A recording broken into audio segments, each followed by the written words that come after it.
الحمد لله نحمده ونستعينه ونستغفره ونؤمن به ونتوكل عليه ونعوذ بالله من شرور أنفسنا ومن سيئات أعمالنا من يهده الله فلا مضل له ومن يضلله فلا هادي له وأشهد أن لا إله إلا الله وحده لا شريك له وأشهد أن سيدنا ومولانا محمدا عبده ورسوله أما بعد فأعوذ بالله من الشيطان الرجيم بسم الله الرحمن الرحيم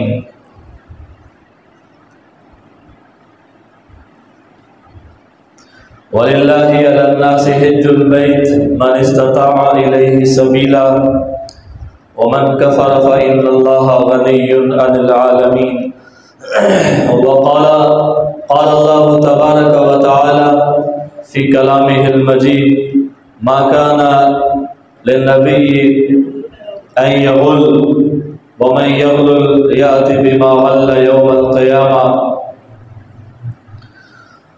آمنت بالله صدق الله العلي العظيم ونحن على ذلك لمن الشاهدين والشاكرين والحمد لله رب العالمين۔ آپ حضرات کے علم میں ہے کہ گزشتہ 3 جمعوں سے ہمارا جو موضوع ہے وہ حج کا تھا، اور چونکہ اس جمعۃ المبارک کے خطبہ میں ہی میرے ذمے ایک بہت بڑا کام میں سمجھتا ہوں لگایا گیا کہ حدیث کی جو کتاب ہے جامع ترمذی، اس کا پہلا سبق میں پڑھاؤں،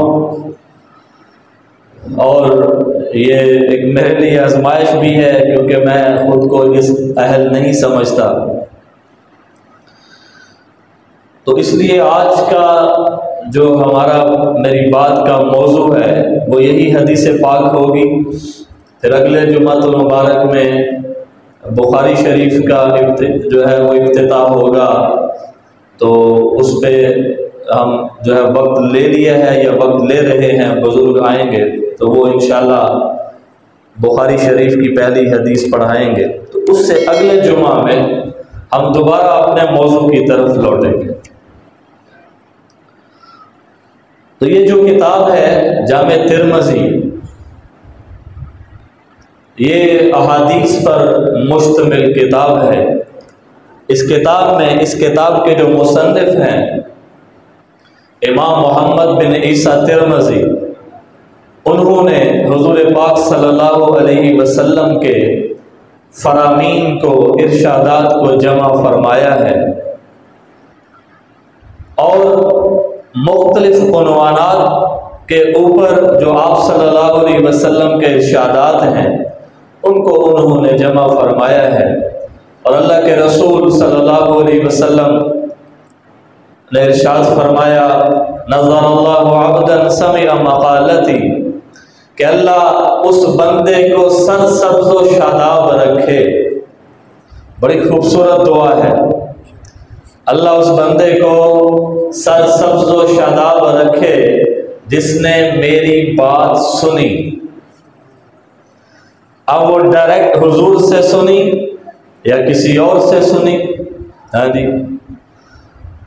جس نے میری بات سنی پھر کیا کیا، فحفظہا، اور ایک روایت میں آتا ہے ووعاہا، اس نے پھر اس بات کی حفاظت کی۔ اب حفاظت کے 2 مطلب ہیں کہ جو اس میں نصیحت تھی اس پہ عمل کیا، ایک یہ ہے کہ اس کو یاد کر لیا، اپنے ذہن میں بٹھا لیا، پھر اس کے بعد کیا کیا، فَأَدَّاهَا كَمَا سَمِعَهَا، جیسے اس کو سنا تھا اسی طرح آگے اس کو بتا دیا، دوسروں تک پہنچا دیا، اس کو بیان کر دیا۔ تو میرے نبی نے فرمایا اللہ میرے ایسے امتی کو سرسبز و شاداب رکھے۔ تو حدیث پاک کی خدمت کرنا ایسے ہی ہے جیسے میرے نبی کی خدمت کرنا ہے، اور میرے نبی کی خدمت کا کتنا اجر و ثواب ہے وہ کسی ترازو میں تولا نہیں جا سکتا۔ تو پھر اس حدیث کے پیش نظر بڑے بڑے ائمہ اکرام نے مختلف عنوانات کے اوپر احادیث کو جمع فرمایا اور حدیث کی خدمت کی، بلکہ یوں کہیے کہ ایسے ایسے ائمہ اکرام آئے کہ جنہوں نے اپنی پوری زندگی خدمت حدیث کے لیے وقف کر دی، پوری زندگی، اور اس سے بہتر کوئی خدمت نہیں ہو سکتی۔ یعنی سب سے بڑی خدمت قرآن کی خدمت ہے اور اس کے بعد حدیث پاک کی خدمت ہے۔ تو یہ جو حدیث پاک ابھی میں پڑھنے لگا ہوں، پہلے میں اس کی قرات کروں گا تاکہ وہ بچی جو اس کلاس میں بیٹھی ہے وہ اس کو سن لے، اور اس کے بعد میں اس حدیث مبارکہ کا ترجمہ اور اس کی وضاحت آپ حضرات کے سامنے پیش کروں گا۔ تو یہ باب ہے، باب ما جاء لا تقبل صلاۃ بغیر طہور۔ باب جیسے ہماری اسکول کی کتابوں میں چیپٹر ہوتے ہیں، باب ہوتے ہیں، ایسے اس کے بھی ابواب ہیں۔ تو یہ جو باب ہے اس کا عنوان ہے کہ نماز بغیر طہارت کے قبول نہیں ہوتی، بغیر وضو کے نماز قبول نہیں ہوتی، یہ عنوان ہے اس پورے باب کا۔ تو حدثنا قتيبة بن سعيد اخبرنا ابو عوانة عن سماك بن حرب هكذا قال وحدثنا حناد حدثنا وكيع عن اسرائيل عن سماك عن مصعب بن سعد عن ابن عمر رضي الله تعالى عنهما عن النبي صلى الله عليه وآله وسلم قال لا تقبل صلاة بغیر طہور ولا صدقة من غلول او کما قال علیہ الصلاۃ والسلام۔ تو یہ جو حدیث مبارکہ ہے اس کے جو بالمشافہ وہ راوی ہیں حضرت عبداللہ ابن عمر رضی اللہ تعالی عنہما ہے۔ یہ حضرت عمر رضی اللہ تعالی عنہ کے بیٹے ہیں جو محدث بھی تھے اور فقیہ بھی تھے، اور بہت ساری احادیث جو ہے وہ ان سے مروی ہیں۔ تو وہ روایت کرتے ہیں رسول اللہ صلی اللہ علیہ وسلم سے کہ نماز قبول نہیں ہوتی بغیر طہارت کے، وضو کے بغیر نماز قبول نہیں ہوتی۔ اور دوسرا فرمایا کہ خیانت کا جو مال ہے غلول، وما کان لنبی ان یغل، میں نے تلاوت کی آیت طیبہ کی، کسی نبی کے لیے جائز نہیں کہ وہ مال غنیمت کے مال میں خیانت کرے۔ مال غنیمت کا مال چرا لینا یہ کیا ہے، اس کو غلول کہتے ہیں۔ تو کسی نبی کے لیے جو کام نبی کے لیے جائز نہیں امتی کے لیے کیسے ہو سکتا ہے؟ تو پھر ہماری بات کے دو موضوع ہو گئے جی، دو موضوع۔ پہلا موضوع ہے وضو کا، طہارت کا۔ وضو کے بغیر نماز نہیں ہوتی۔ ظاہر ہے وضو نماز کی کنجی ہے، نماز جنت کی کنجی ہے۔ وضو نہیں ہے تو نماز نہیں ہے، نماز نہیں ہے تو جنت میں داخلہ مشکل ہو جائے گا۔ جیسے کہا گیا الصلاۃ مفتاح الجنہ، نماز جنت کی کنجی ہے، تو اسی طرح ہم کہہ سکتے ہیں کہ الوضوء مفتاح الصلاۃ، کہ وضو نماز کی کیا ہے، چابی ہے، یہ ہم کہہ سکتے ہیں۔ تو وضو کرنا یہ اتنا بڑا اور پسندیدہ عمل ہے کہ حضور صلی اللہ علیہ وسلم نے ارشاد فرمایا کہ جب کوئی شخص وضو کرتا ہے، جب وہ ہاتھ دھوتا ہے تو اس کے ہاتھوں کے گناہ اس کے وضو کے پانی کے ساتھ دھل جاتے ہیں۔ اور پتہ کیسے دھلتے ہیں؟ حدیث میں آتا ہے حتی یخرج من اظفار یدیہ، یہ جو اس کے ہاتھوں کی انگلیوں کے ناخن ہیں، ناخنوں کے اندر سے بھی گناہ بہہ جاتا ہے۔ اتنی باریکی سے آپ نے بیان کیا، ناخنوں کے اندر کوئی گناہ ہے وہ بھی دھل جاتا ہے۔ پھر فرمایا کہ جب وضو کرنے والا چہرہ دھوتا ہے تو کیا ہوتا ہے، اس کے چہرے کے گناہ وضو کے پانی کے ساتھ دھل جاتے ہیں، حتی یخرج من شحمتی اذنیہ، یہ جو کانوں کی لو ہے، ایسے میں نے پانی پھینکا اور وہ پانی میرے کانوں کو لگا، اور میرے کانوں کی جو لو کہتے ہیں ہم، اس کے اوپر سے ایسے قطرے نیچے گرے تو ان قطروں کے ساتھ میرے چہرے کے گناہ بھی دھل جائیں گے، گناہ دھل جائیں گے۔ پھر فرمایا کہ جب وہ پاؤں دھوتا ہے تو پاؤں سے کیے ہوئے گناہ وضو کے پانی سے دھل جاتے ہیں، یہاں تک کہ کیا ہوتا ہے، اس کے پاؤں کے ناخن کے اندر سے بھی گناہ باہر نکل جاتا ہے۔ تو اس میں اشارہ یہ کر دیا کہ وضو اچھی طرح کرنا ہے، کوئی جگہ خشک نہ رہ جائے۔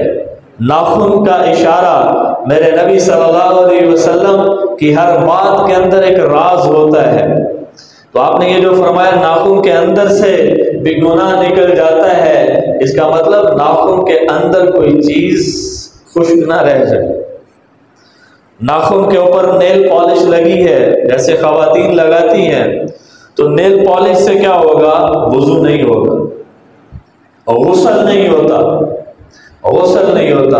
تو نیل پالش لگانا منع نہیں ہے، نہ پاکی کے ایام میں لگا لے یا پاکی کی حالت میں لگانی ہے، جب وضو کرنا ہے تو کیا کر لے، اس کو ریموور کے ساتھ اس کو اتار دے، نماز پڑھے، لگانی ہے پھر لگا لے، کوئی فنکشن ہے، شادی ہے۔ تو اس لیے آپ صلی اللہ علیہ وسلم کے اس فرمان سے پتہ چلا کہ وضو اچھی طرح کرنا ہے۔ اور دیکھیں، وضو اگر مقتدی کا اچھا نہیں ہے تو امام کے اوپر بھی اثر پڑتا ہے۔ یہ بھی حدیث سے ثابت ہے کہ آپ صلی اللہ علیہ وسلم نے نماز پڑھائی تو آپ نماز میں بھول گئے، آپ نماز میں بھول گئے۔ جب آپ نماز پڑھا کے فارغ ہوئے تو آپ صلی اللہ علیہ وسلم نے فرمایا کہ بھائی وضو صحیح طرح کیا کرو، تمہارے وضو کا اثر میرے اوپر پڑا، میں نماز میں بھول گیا۔ اس کا مطلب مقتدیوں کا اثر امام پر بھی پڑتا ہے۔ مقتدیوں کو خیالات آ رہے ہیں تو امام کو بھی آئیں گے، ہاں جی۔ تو یہاں تو الٹا حساب ہے نا، کہتا ہے مولوی بخشے گئے تو اسی تو پہلا جنت چ جانا ہے، مطلب امام جائے گا دوزخ چ تو مقتدی جنت چ، بڑی گل ہے یار، ویسے بڑی بن کی تھی تو امام دوزخ چ جانا ہے، جہاں نمازاں پڑھا رہا ہے، جہاں بیان کر، تو مقتدی سارے جنت چ بیٹھے ہونے ہوتے لاتے لات رکھ کے، بڑی عجیب تقسیم ہے یار۔ اچھا، تو امام کا اثر مقتدی پر بھی پڑتا ہے اور مقتدیوں کا اثر امام پر بھی پڑتا ہے۔ جیسے حضرت عمر امیر المومنین ہے، اور ظاہر ہے جو امیر المومنین ہوتا تھا، ملک کا سربراہ وہی نماز پڑھاتا تھا دارالخلافہ کے اندر، جہاں وہ ہوتا تھا امام وہی ہوتا تھا۔ اب تو ہماری بدقسمتی کہ اب ہمارے وزراء کو وہ سورۃ قل هو اللہ نہیں آتی، یہ تو ہماری بدقسمتی ہے، ورنہ ہمارے بادشاہ حافظ قرآن ہوتے تھے، علماء ہوتے تھے، بڑے پڑھے لکھے لوگ ہوتے تھے۔ تو ایک شخص تھا، ایک نوجوان تھا، چونکہ مسجد نبوی کے اندر خواتین بھی آیا کرتی تھی نماز پڑھنے، تو وہ نوجوان ایک خاتون کے لیے راستے میں کھڑا ہو جاتا تھا۔ تو ایک دن اسے اس کو بلایا، وہ کہنے لگی کیا مسئلہ ہے تمہیں؟ وہ کہا جی آپ مجھے اچھی لگتی ہے، میں آپ کو دیکھنے کے لیے کھڑا ہوتا ہوں۔ کہا اچھا آپ ایسا کرو، میں تمہارے ساتھ نکاح کروں گی، 40 دن حضرت عمر کے پیچھے نماز پڑھو، 5 نمازیں ان کے پیچھے پڑھو جماعت کے ساتھ۔ انہوں نے کہا گالی کوئی نہیں یار۔ تو اس نے جب 40 دن حضرت عمر کے پیچھے 5 نمازیں پڑھی تو اس حضرت عمر کی نماز کا اثر اس کے اوپر ہوا، اس کے دل کی دنیا بدل گئی۔ جب 41واں دن ہوا اور وہ خاتون جب مسجد نبوی کی طرف آئی تو دیکھا وہاں نوجوان ہے ہی نہیں۔ تبدیلی اس کو کہتے ہیں۔ تو امام کا اثر مقتدی پر بھی پڑتا ہے اور مقتدی کا اثر امام پر بھی پڑتا ہے، یہ احادیث سے ثابت ہے۔ تو اس لیے وضو صحیح کرنے کا حکم دیا۔ ایک دفعہ آپ سفر میں تھے، صحابہ جماعت کھڑی کر لی آپ نے، کچھ صحابہ وہ دیر ہو گئی ان کو، اب وہ تیزی کے ساتھ بھاگے، جب وہ بھاگے تو ان کے پاؤں جو تھے وہ خشک رہ گئے، تو آپ نے فرمایا ویل للآقاب، کہ وہ جو ٹخنے ہیں جو خشک رہ گئے ہیں ان کے لیے جہنم ہی کافی ہے۔ اس لیے تو حکم ہے کہ جماعت کھڑی ہو گئی ہے، سکون سے آؤ، آرام سے وضو کرو تاکہ تمہارا وضو کہیں رہ نہ جائے، وضو پورا نہ ہوا تو نماز کا کوئی فائدہ نہیں ہے۔ سکون سے وضو کرو، سکون سے جماعت میں شامل ہو، بھاگ کے شامل نہ ہو، کیونکہ ہو سکتا ہے تمہارا پاؤں سلپ ہو جائے، گر جاؤ، تمہاری ٹانگ ٹوٹ جائے، ساری عمر پھر مسجد میں نہ آؤ کہ لو جناب میں مسجد میں گیا تھا میری ٹانگ ٹوٹ گئی ہے، میں کوئی نماز نہیں پڑھتا۔ تو ہمارا ایک بچپن کا لنگوٹیا یار، میں اس کا نام نہیں لیتا، اس کو میں گھیر گھار کے نا مسجد میں لے آیا، اکٹھے ہم کھیلتے تھے، میں گھیر گھار کے مسجد میں لے آیا۔ اچھا وہ ادھر واش روم تھے، تو واش روم میں جب گیا، یہ پرانی بات ہے، برآمدہ ہوتا تھا ادھر واش روم ہوتے تھے، تو جب وہ آیا نا مسجد میں تو ایک بندہ کہنے لگا او تم ہی آ گئے، ہوا کیا؟ میں وضو کر کے اندر آ گیا، اس نے واش روم گیا، واش روم سے ریورس گیئر لگایا، باہر چلا گیا، اور مڑ کے میں دیکھا نہیں مسجد سے۔ تو اس طرح بھی ہوتا ہے، اس لیے حکم ہے آہستہ سے آئیں، سکون سے وضو کریں اور شامل ہو جائیں، جو نماز امام کے ساتھ ملے امام کے ساتھ پڑھے، جو رہ گئی ہے بعد میں اس کو کیا کرے، مکمل کرے۔ تو وضو کے بڑے فضائل ہیں، جیسے حضور صلی اللہ علیہ وسلم نے حضرت بلال سے پوچھا، مشہور واقعہ، آپ نے پوچھا بلال تم کیا عمل کرتے ہو کہ میں نے جنت میں تمہارے قدموں کی آواز اپنے آگے آگے سنی، آگے آگے، کہ میں جنت میں چل رہا ہوں تو میرے آگے آگے تمہارے چلنے کی آواز آ رہی ہے، تم نہیں ہو، مطلب یہ ہے تم نہیں چل رہے لیکن تمہارے قدموں کی آواز وہاں پہ میں نے سنی ہے، تم کیا عمل کرتے ہو؟ تمہارا ایسا کون سا بڑا عمل ہے کہ اللہ نے تمہیں یہ مقام دیا ہے کہ تم چلتے زمین پہ ہو اور تمہارے قدموں کی آہٹ جنت کے اندر پہنچتی ہے؟ اور یہ میرے نبی کا فیض ہے کہ حضور کی غلامی میں آنے والا وہ دیکھو چلتا زمین پہ ہے، جنت میں اس کے قدموں کی آواز پہنچتی ہے، اور میرے نبی کی غلامی کا انکار کرنے والا تخت کے اوپر بیٹھا ہوا ہے، اللہ اس کو وہاں سے ذلیل کر کے اتار دیتا ہے۔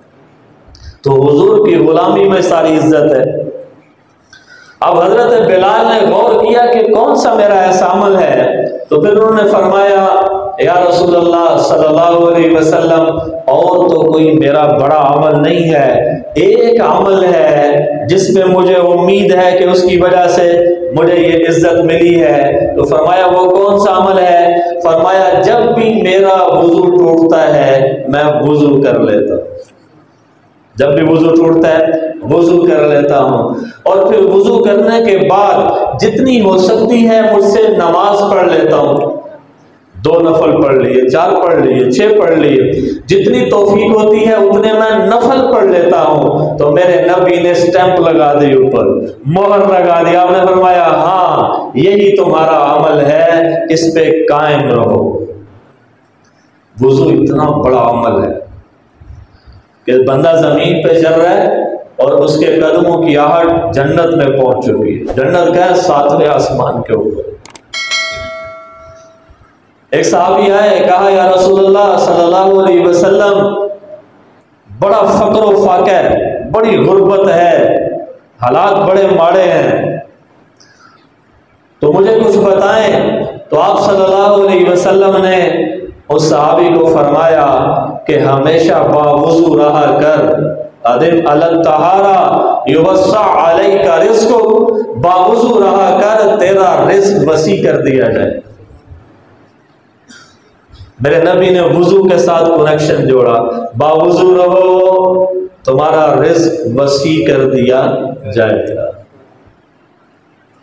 تو اس لیے جو لوگ کہتے ہیں رزق میں برکت نہیں ہے، باوضو رہنا شروع ہو جائے، باوضو رہیں، اللہ تعالیٰ رزق میں برکت پیدا کر دے گا، صحت میں برکت ہوگی، زندگی میں برکت ہوگی باوضو رہنے سے۔ اور جب تک بندہ باوضو رہتا ہے اللہ کی حفاظت میں رہتا ہے، شیطان ایسے بندے کے قریب نہیں جاتا، کیونکہ شیطان نجاست کے پاس جاتا ہے، گندگی کے پاس جاتا ہے۔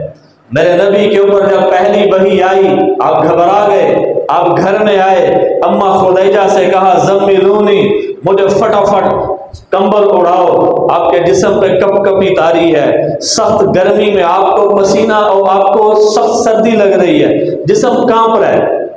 تو انہوں نے اڑائی، اوپر کمبل اڑایا۔ جب آپ کی طبیعت بہتر ہوئی تو پھر انہوں نے پوچھا کہ کیا ہوا، سارا قصہ سنایا، اور پھر کہا مجھے لگتا ہے کہ وہ جو ناموس ہے نا، وہ کیا کرے گا، وہ میری جان لے لے گا، کہیں وہ جن تو نہیں ہے جی، وہ میری جان نہ لے لے۔ انہوں نے فرمایا نہیں۔ تو ایک موقع پہ حضرت خدیجہ نے فرمایا کہ اب جب وہ آپ کو نظر آئے تو آپ نے مجھے بتانا ہے۔ تو حضور نے فرمایا ٹھیک ہے۔ تو حضرت جبریل آپ کے سامنے آئے تو جیسے سکرین کے اوپر پہلے چیز دھندلی ہوتی ہے، پھر آہستہ آہستہ وہ کلیئر ہو جاتی ہے، اس طرح حضرت جبریل نمودار ہوتے تھے، آہستہ آہستہ بالکل واضح ہو جاتے تھے۔ جب ان کے اثرات آپ کو محسوس ہوئے، آپ نے فرمایا وہ آ گیا ہے۔ تو حضرت خدیجہ نے فرمایا جلدی سے ادھر آئیں اور میری گود میں سر رکھ کے لیٹ جائیں۔ تو حضور آئے، حضرت خدیجہ کی گود میں اپنا سر رکھا، حضرت خدیجہ نے اپنا دوپٹہ ہٹایا، اپنے بال کھول دیے اور اپنے بالوں کو حضور کے رخ انور کے اوپر کر دیا، اور پھر پوچھا اب بتائیں وہ نظر آ رہا ہے؟ کہا نہیں، وہ تو غائب ہو گیا، غائب ہو گیا۔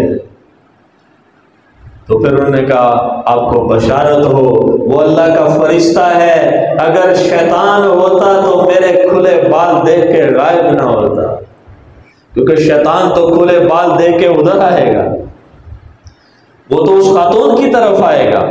تو اس لیے شیطان بے حیائی کی طرف آتا ہے۔ انما یامرکم بالسوء والفحشاء، اللہ کہتا ہے شیطان تمہیں بے حیائی اور برے کاموں کا حکم دے گا۔ جب بھی برا جذبہ دل میں پیدا ہو سمجھ لو کہ شیطان میرے پاس آ گیا۔ تو اس لیے وضو کرنے سے انسان شیطان سے محفوظ رہتا ہے، ایک حصار بن جاتا ہے اس کے ارد گرد۔ اس لیے تو فرمایا حضور صلی اللہ علیہ وسلم نے کہ رات کو جو شخص باوضو ہو کے سوتا ہے، باوضو ہو کے سوتا ہے، پھر رات کے کسی پہر اس کی آنکھ کھل جاتی ہے، اور وہ آنکھ کھلتے ہی جو اللہ سے مانگتا ہے اللہ اس کو عطا کرتے ہیں۔ کتنی بڑی بات ہے یہ۔ وضو کے فضائل میرے ذہن میں آتے جا رہے ہیں۔ سو گیا باوضو ہو کے، رات کو اچانک آنکھ کھلی، اور حیرانگی کی بات یہ ہے کہ سوتے ہی ہمارا وضو ٹوٹ بھی جاتا ہے، حیرانگی کی بات ہے، لیکن میں کر کے تو سویا ہوں نا، ہاں جی، سوتے ہی ہمارا وضو ٹوٹ جائے گا۔ وہ میرے نبی ہیں جن کا وضو سو کے بھی نہیں ٹوٹتا تھا۔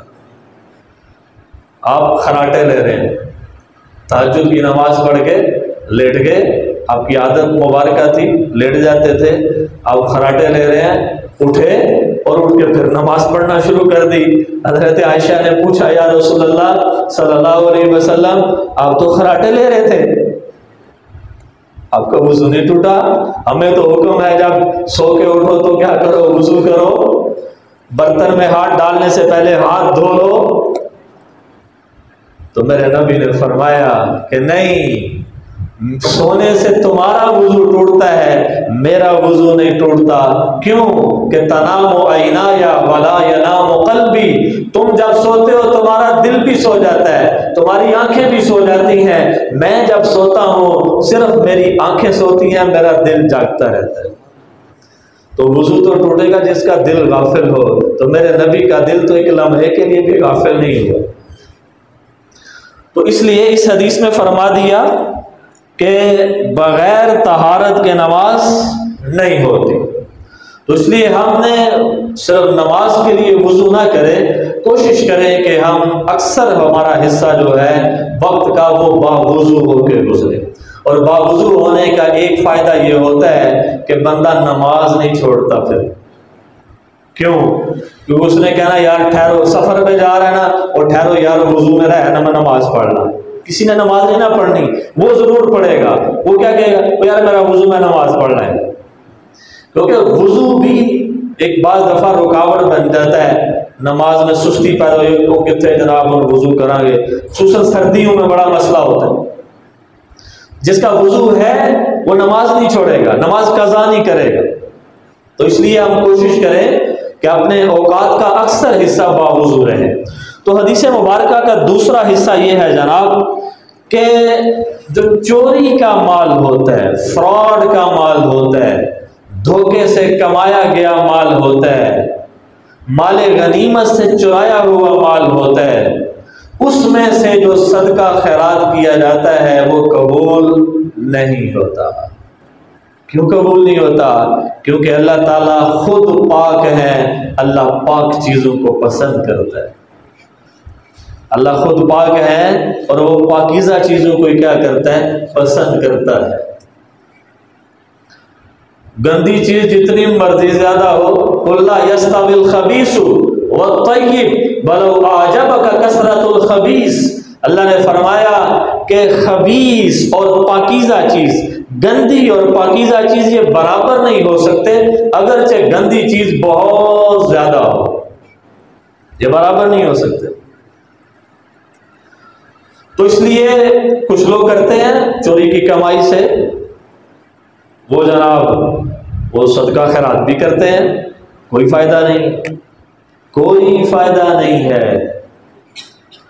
کھو کے کھائیے رج نہیں ہوندا، ننگا پنڈا کج نہیں ہوندا، حق مار کے مکے جائیے پنڈا ہوندا ہے حج نہیں ہوندا.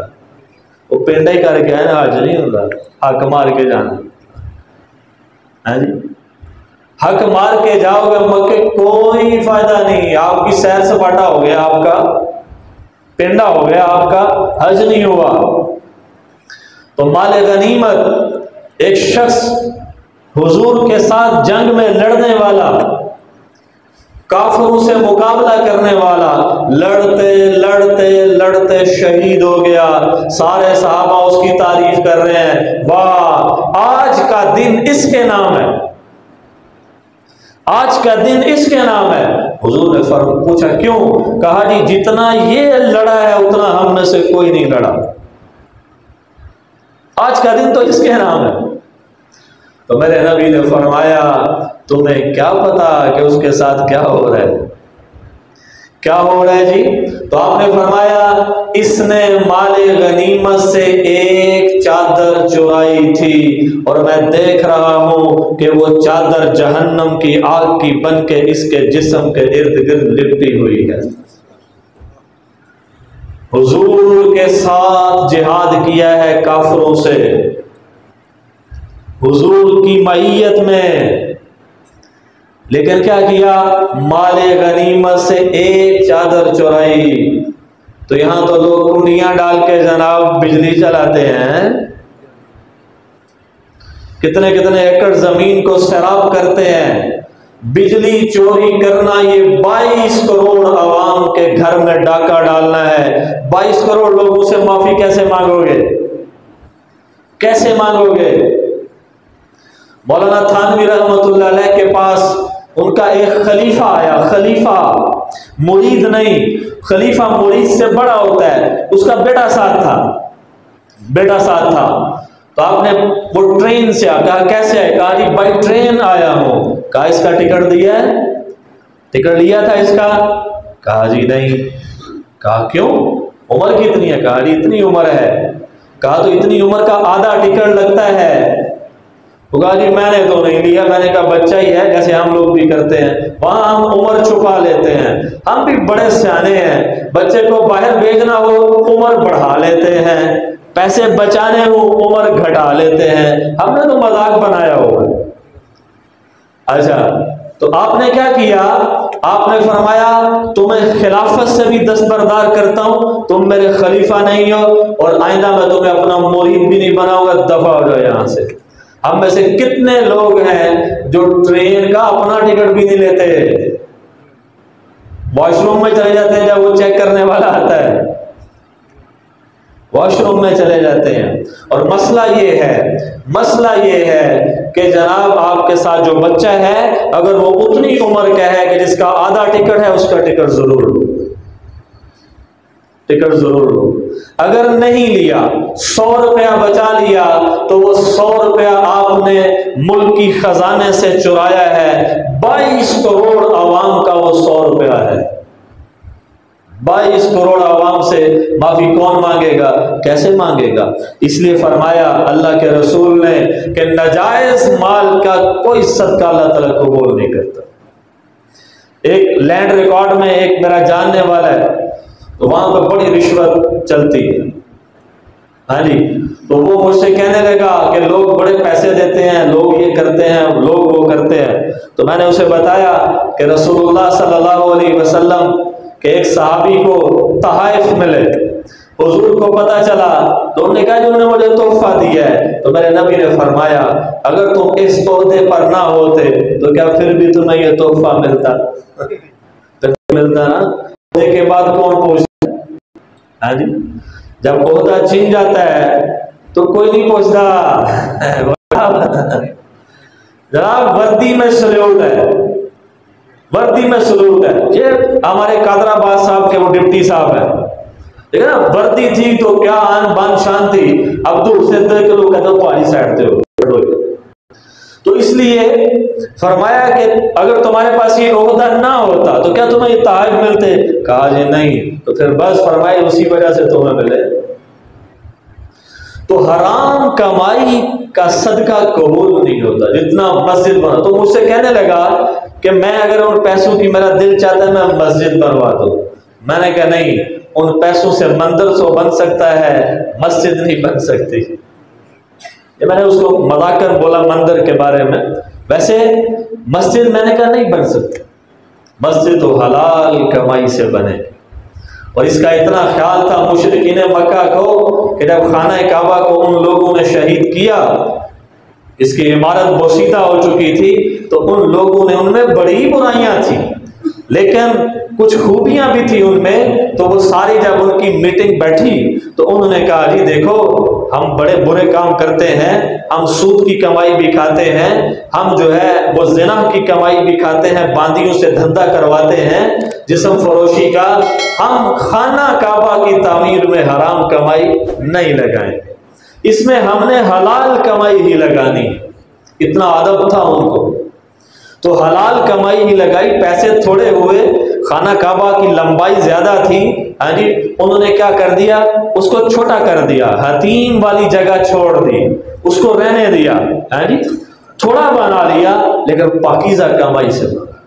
تو یہاں تو جتنے بڑے اسمگلر ہیں، جتنے بڑے منشیات کے کام کرنے والے ہیں، وہ داتا صاحب پہ جا کے 100 دے کے چڑھا دیتے ہیں، وہ کہتے ہیں بس ایسے ساڑی پوری ہوئے، نہیں، کوئی صدقہ قبول نہیں ہوگا حرام کمائی کا۔ کیوں؟ کیونکہ اللہ پاک ہے اور اللہ پاک مال کو ہی پسند کرتا ہے۔ اور اگر پاکیزہ کمائی ہے، 1 روپیہ نہیں، 100 روپیہ نہیں، میرے نبی نے فرمایا کھجور کا 1 ٹکڑا حلال کمائی سے اگر دیا تو وہ جہنم کی آگ کو بجھانے کے لیے کافی ہے۔ کھجور کا 1 ٹکڑا، پوری کھجور نہیں، بشک کی تمرہ، کھجور کا ٹکڑا، آدھی کھجور اللہ کے رضا کی خاطر کسی بھوکے کو کھلا دی تو وہ جہنم کی آگ کو بجھانے کے لیے کافی ہے، کیونکہ وہ پاکیزہ ہے، پاکیزہ ہے۔ اس لیے اس حدیث پاک میں رسول اللہ صلی اللہ علیہ وسلم نے ہمیں بتا دیا اگر تم چاہتے ہو تمہارا صدقہ قبول ہو تو حلال کمائی سے صدقہ دو۔ حلال کمائی سے صدقہ کب دیا جائے گا؟ جب ہم حلال کمائیں گے۔